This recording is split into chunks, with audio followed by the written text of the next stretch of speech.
most famous outlaw in American history, was 21 years old when a bullet found him in a dark bedroom.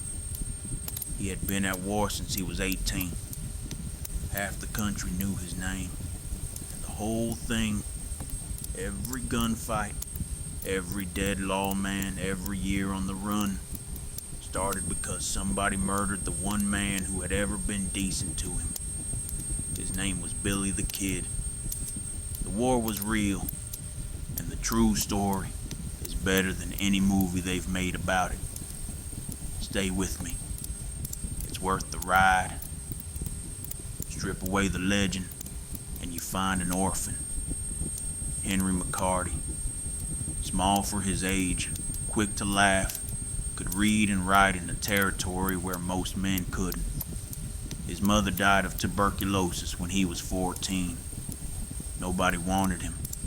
He stole food. He stole clothes. He fell in with bad company, the way hungry boys do. And by 17, he had a dead man behind him and a new name, William Bonney. He drifted into Lincoln County, New Mexico. And you have to understand what Lincoln County was. A county the size of a small state, run entirely by one store. They called it the House.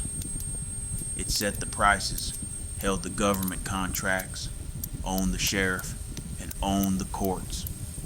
You bought from the house, you borrowed from the house, and if you crossed the house, the law itself came for you. Then a 24-year-old Englishman named John Tunstall did the unthinkable. He opened a competing store. Tunstall hired young men to guard his cattle and his horses. Among them, a slight, buck-toothed 18-year-old with a quick smile.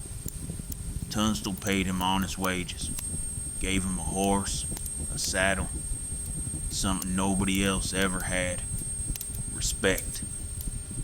Billy said later that Tunstall was the only man who ever treated him like he was freeborn. For the first time in his life, the kid had picked a side that felt like a home. February 18th, 1878, a posse riding under the house's sheriff caught Tunstall in open country, herding 9 horses. They shot him off his horse. Then they shot him again, on the ground. A federal investigator would later put it in writing. John Tunstall was murdered in cold blood. Now here's the part the movies get wrong. The men who avenged him didn't start as outlaws. A justice of the peace, one of the few officials the house didn't own, deputized Tunstall's men as a legal posse. They called themselves the Regulators.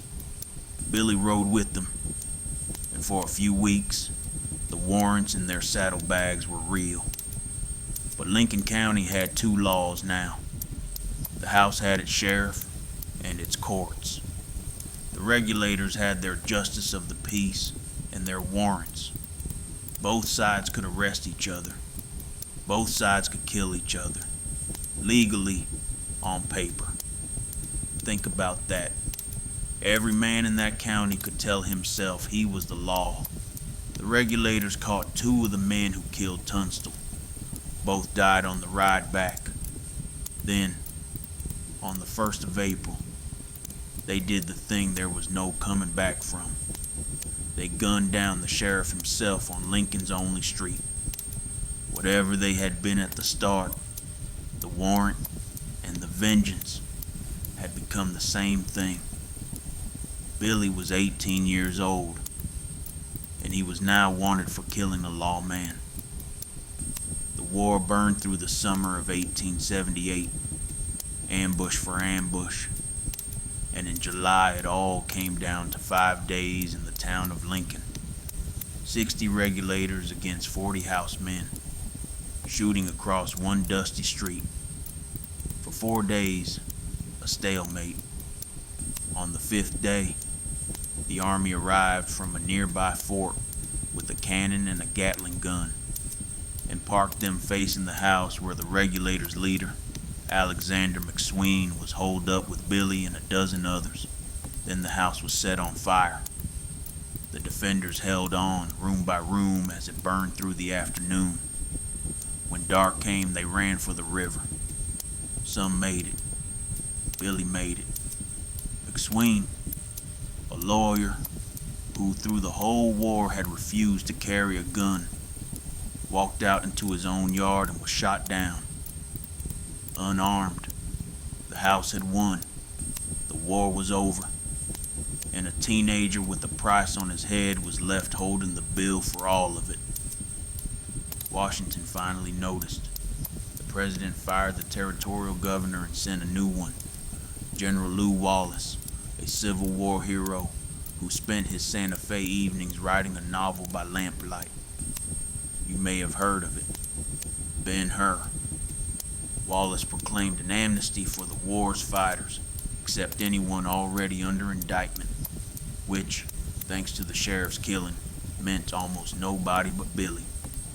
So the governor and the outlaw met, in secret, at night. Wallace offered a deal. Testify against the house's killers, and I'll see you pardoned. Billy thought it over, and did it. Walked into a courtroom in front of men who wanted him dead, and testified.